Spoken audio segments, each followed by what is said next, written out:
Next question कहता है यदि समीकरण यहाँ से डिटर्मिनेंट इक्वल्स टू 0 दिया गया है तो एक मोल इसका x इक्वल्स टू -9 है। अगर x इक्वल्स टू -9 है तो बाकी मोल हमें बताने इसके यहाँ पर क्या होंगे। तो अगर इसके बाकी मोल हम देखें, पहले हम डिटर्मिनेंट को एक्सपेंड कर लेते हैं।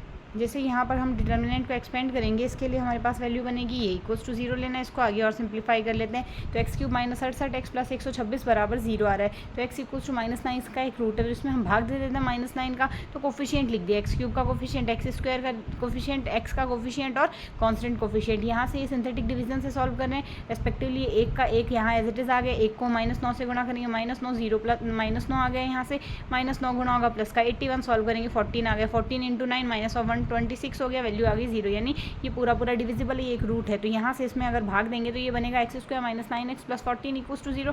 तो इसके रूट आ गए 7 और 2, 7 और 2 बाकी दो रूट। तो 7 और 2 बाकी दो रूट होंगे। यहाँ से हमारे पास फर्स्ट ऑप्शन करेक्ट हो जाएगा।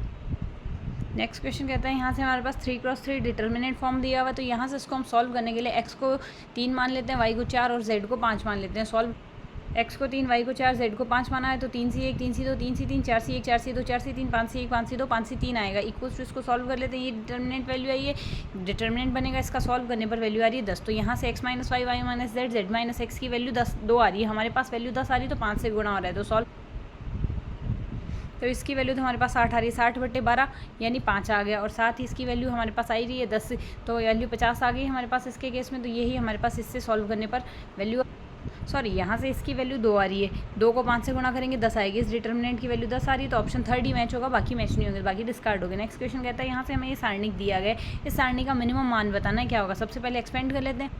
तो जैसे इसका हम एक्सपेंशन करेंगे वैल्यू आएगी, जिसको आगे अगर सॉल्व करते हैं तो हम पहले तो एक्सपेंशन कर लिया हमने तीनों लाइन का। इसको आगे अगर सॉल्व करते हैं सीधा सीधा हमारे पास सिंप्लीफाई करने पर वैल्यू +1 आ रही है। तो इसका आंसर हो गया, तो इसका आंसर आ गया +1। नेक्स्ट क्वेश्चन कहता है प्राचलिक समीकरण पैरामेट्रिक इक्वेशन हमें दी गई है, बताना ये किसको प्रकट कर रही है। तो यहाँ से अगर इसके लिए वैल्यू देखें तो यहाँ से x/3 का होल स्क्वायर करते हैं तो ये वैल्यू आएगी, y/4 का होल स्क्वायर करेंगे ये वैल्यू आएगी। दोनों का स्क्वायर जोड़ देंगे तो यहाँ से LHS तो बनेगा ही और RHS आ जाएगा cos² t + sin² t, cos² t + sin² t की वैल्यू 2 आ गई और -2 cos t sin t आपस में प्लस माइनस साइन वाले कट गए। तो 2 का और क्रॉस मल्टीप्लाई कर देते हैं। ये इक्वेशन आ गई है हमारे पास। एक एलिप्स की ज़रूरत की समीकरण है तो वैल्यू आएगी, तो इसका सेकेंड ऑप्शन करेक्ट होगा।